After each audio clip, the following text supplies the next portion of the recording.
officially launched into Christmas season. And we were at a banquet on Friday for Crossroads Prison Ministry, and it was a great time. Marty, way to go, and your whole team. You guys did a fabulous, fabulous job. For that, if you were at that banquet, that's wonderful. And next year, even more from our site can go, right, Marty? Yes. Yes, yes, yes, yes. So today we are actually going to head into a local teaching, and that is my time to teach you. But because the guest speaker, his name's Cody Bates. Cody, you can come on down anytime if you want. I have no idea where you are, but I think you're up there somewhere. I said to Marty, like, if he's in town, like, let's get him to speak. Let's get him to join us a little bit. So he and I are going to share, hopefully, a little bit of time here. But before we do that, we are going to take up our morning offering, and we are going to just, we just need to be always reminded that what we do here has ripples effect wherever we go. And so if you're new to this thing called the Meeting House, we are only one of 18 different locations. And in 18 different sites, we are trying to do our best to move God's Word forward as best we possibly can and be obedient to our calling. And so any way you can help helps us, especially keep that moving. So while we're taking our offering, Bruxy's got a video, a short video for you, and then we're going to come back. So we're going to do our very best, and we actually have 2 stools here. So we'll see actually how this is going to work. I think I need to give you more room from what I saw. Just a couple of thoughts. We are going to do our best, after Cody shared his story, to jump into a few scripture passages. So if you want to follow along, we have some visitor Bibles right here. So while we're doing a bit of an interview, I think we're going to do an interview anyway, is that you can grab one of those Bibles. But you know what, I wanted to sort of go back 1 week before we launch, and that is this, is that Bruxy at the end of last week's teaching, he gave these 3 resolutions. And so if you did not listen to the teaching last week, it was an amazing, amazing teaching. And these are the 3 resolutions he made, and these are us as a church. That would be the overall Meeting House. Resolution number 1 is that we will be simple, slow, and gentle. Resolution number 2 is that we won't be afraid, but we will welcome our own growth for the good of the birds. Now, I'm not going to share the birds with you. You can listen to last week's teaching to go there.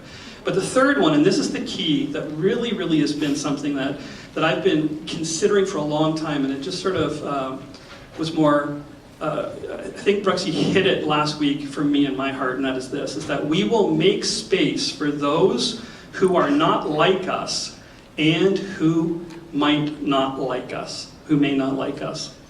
The future of our church is not just us. The future of our church is others. And we need to be outward focused with whatever we do. And if you want to be part of our family moving forward, just so you know, we are going to be working very hard to reach people who do not know Jesus or who have never heard about Jesus for the first time at all. And so with that being said, I think Cody's like a perfect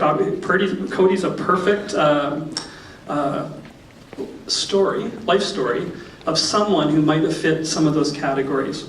So Cody, I might not introduce you properly here, but you spoke at the banquet, but I did hear, you are so energetic, it's not funny. I can't even imagine you on drugs, okay? But I'm so happy you get to share it with you. Now, here, that's what I wrote down. You are the lead evangelist for Teen Challenge. Is that correct? And that's in Alberta? It's in British Columbia. Okay, so I've asked Cody to share different chapters of his story here, but why don't you just start at the very beginning a little bit for a few minutes, and then sort of go to when you first entered prison, and then I'm going to interrupt you. Is that okay? Hey, how's everybody doing? Good. Nice. I love Jesus. I don't know if you can tell. But so anyways, my early days, I grew up in a broken home. I'm the oldest of 5 siblings. We all have different dads. I remember learning at a young age that loving someone was really dangerous, and if you did it, you're gonna get hurt. Different father figures would come and go, and as a child, you love somebody very easily, and when they would leave, my mom would tell me that they'd leave me for, they would leave for other women, or she would just, it just hurt me a lot.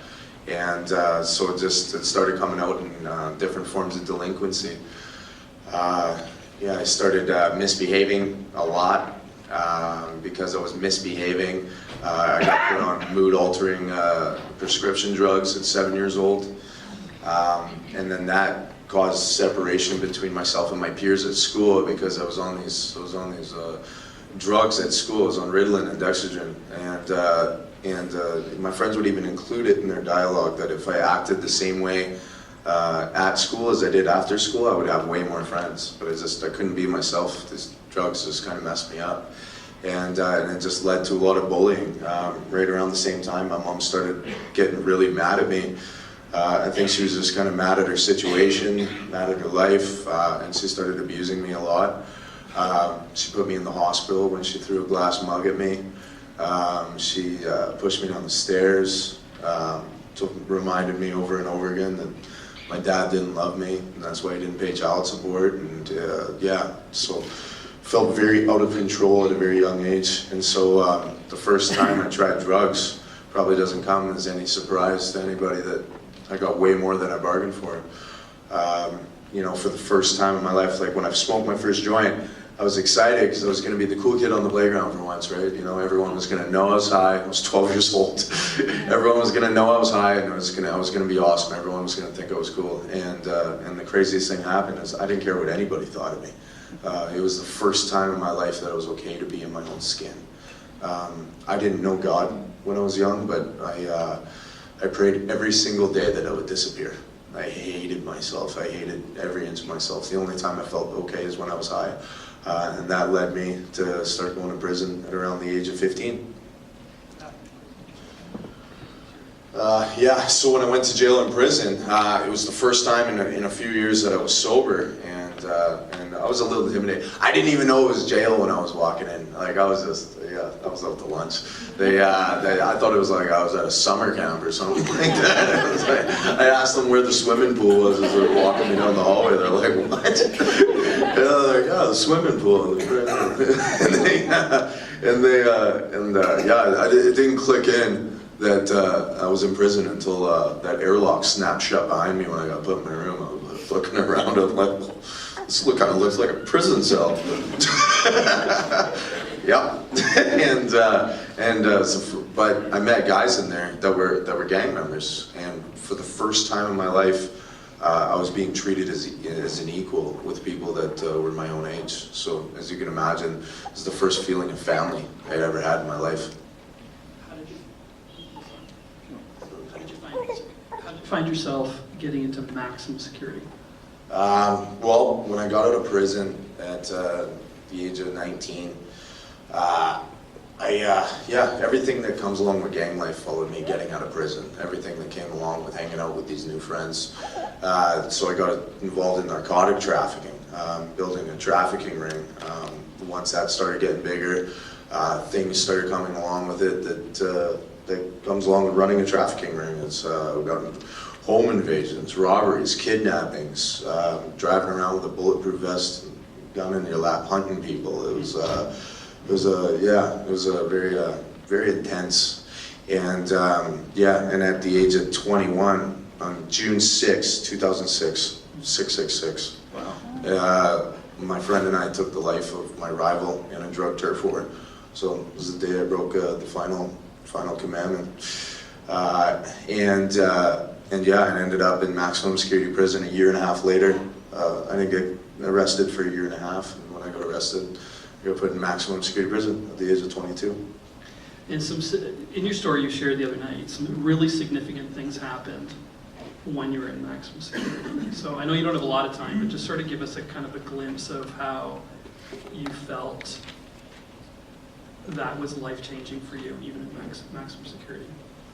Yeah, well, when I first went into maximum security, my heart just went black. I moved up, I kept moving up the ranks of the gang inside maximum security prison. Within 6 months, I was the highest ranking member in the institution, and we were going to war with one of the largest prison gangs. Kind of give you guys an idea what that's like. On the streets, it's a gun and driving around and stuff, and in maximum security prison, it's knives, close combat. It was intense. Here's what you said the other night. You said you said I was a super max inmate I was an absolute institutional nightmare. Yeah, so I That's what you called encouraged, yourself. yeah, I encouraged everybody around me to be as violent as possible. I was looking at 25 years, so I didn't think I was ever going to be out again, so I just wanted to make prison my home and sit comfortably in there, and I was just dying inside. I ended up with a Supermax security classification, which means belly shackles all the time. Anytime they bring you out of your cell, it's belly shackles for the phone or for the shower, or special escorts to court. Anytime they made a mistake and mixed me with somebody, I'd make them pay for their grace. It was an institutional nightmare. It's a great way to put it. And explain to people what the hole looks like. The hole, yeah. So inside the hole, you don't got any clothes. You don't got no pencils, no papers, no pens, no mirror. It's just an empty cement cell, and you wear a fireproof dress, and it's really heavy. And they give you a Bible. And I remember, and this is like 23 and a half hour lockdown inside the hole. And I would have given anything for any kind of mental stimulation. So when they gave me a Bible, I'm like, I'll just read the Bible. And it made zero sense to me. I couldn't piece one sentence to the next when I read it. And and I could see, I know why that is now. It's because my heart wasn't open to it. But I couldn't believe that 2 billion people in this world was reading this thing. Now, I know there's a lot more to your story, but for the sake of time, Yeah. you got out of prison. Yeah. How'd you get out of prison? I ended up beating the homicide charge, and so I got it dropped to manslaughter with a firearm. And when I got it dropped, I got sent to the Southern Alberta Psychiatry Center. This is something I didn't include in my story last night, and I got diagnosed a sociopath. And I couldn't believe that something was actually wrong with me. I was like, what? I didn't think that something was, I didn't think I had anything wrong. I thought they were crazy for even thinking there was. Okay, so you get out of prison. Yeah. And tell us about how you met Jesus. Yeah, so I got clean while I was in jail, and about a year before I got out, and then when I got out of jail, I started selling cars. I did extremely well in selling cars. I sold 240 my first year. I was honored by the city of Calgary as one of the top salesmen in the city, and I chased everything that people kept telling me would make me happy. So I was looking at houses on the lake. I just had a son. I had the white picket fence, and everybody told me that, and the biggest lie someone told me was keep picking up the lunch pail and going to work and things will be okay. And at 3.5 years sober, I wanted to die every day. I ended up going back out, just using cocaine because I was just in so much pain.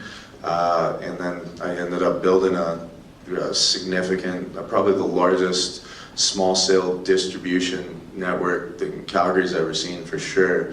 I had thousands of customers, and I was making more money than I'd ever seen, but it was never about the money for me. It was all about just filling that hole in my gut. When I started using cocaine again, there was no end game to cash out or anything like that. It was all, my plan was to stay high until I died, and hopefully it would happen soon. I was just in so much pain. Yeah. So how'd you meet Jesus? Well, it started off one day. This girl comes over to my house, and she has this. She wants me to look at her iPad, and she's got a painting of Jesus on there. And it's have any of you heard of Akiana Chromatic? Yeah, that's one. Yeah, it's a 7-year-old girl that Jesus taught to paint. So she's 7 years old, and she painted that. And so I don't know. Imagine some of you have kids that are around that age. Do you imagine them painting that?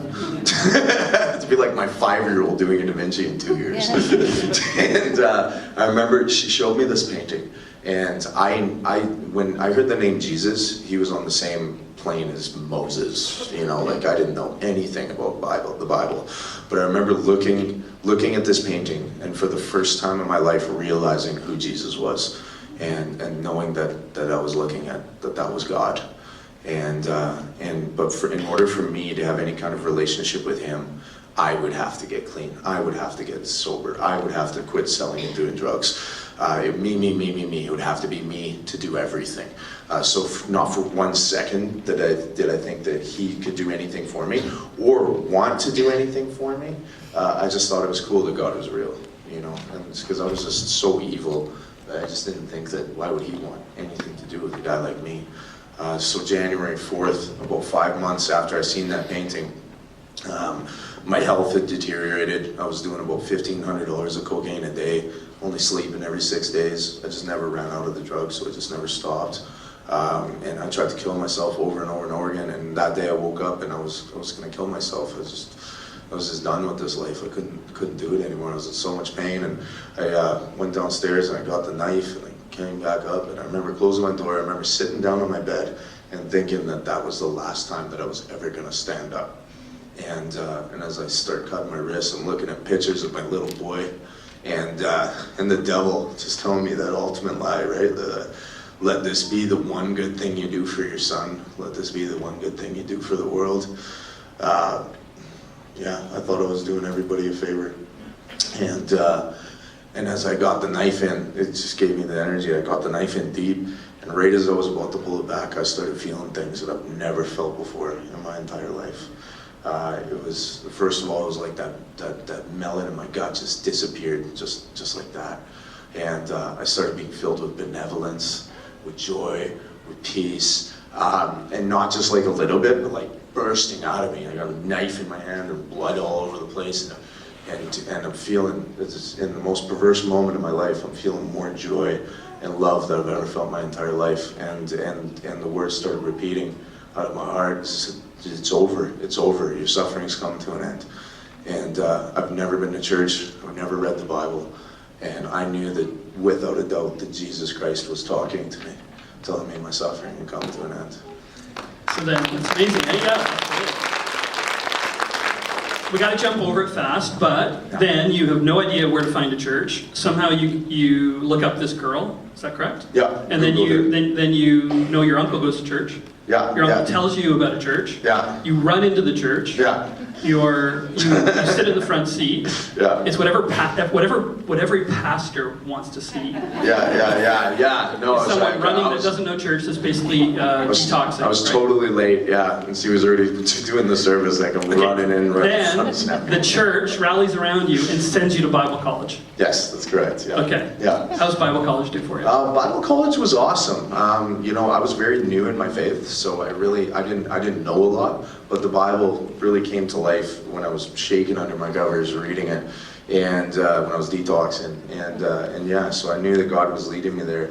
But when I was at Bible college, I'd go to class all day, and then after class, I would just go and lay in bed and just had anxiety and depression, and I just wanted to tell everybody about Jesus.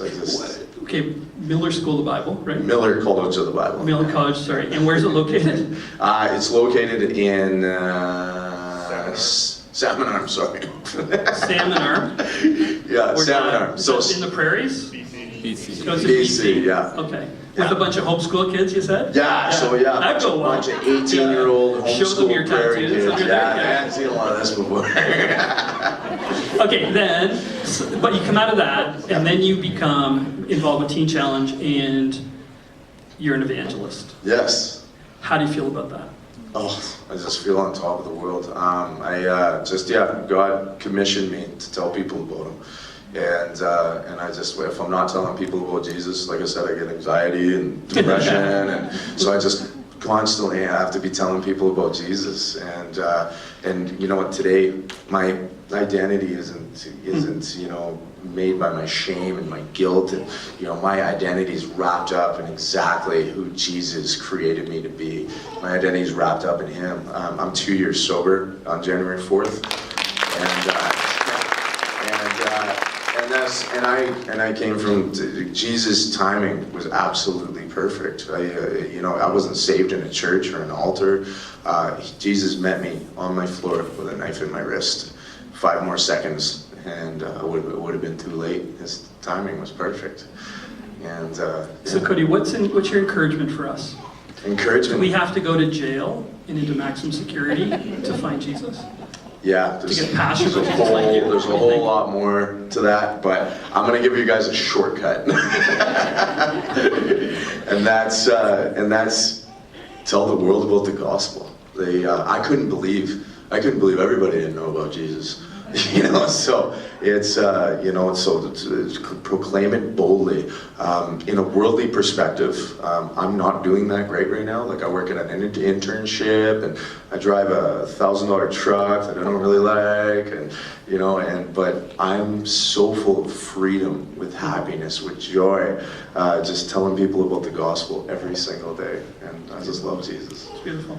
I got to teach a little bit. Yeah. He's writing a book. You've written a book. Written a book. And Published a book. It's coming out when? December 15th. December 15th. So we'll do our best to tell you about it, because I think it's worth now you've met Cody, it's worth reading the entire story, because you have so much texture to your story that's like super encouraging. I'm going to pray for you later, okay? Because I'm going to jump into taste teaching. Everybody, let's give Cody a applause.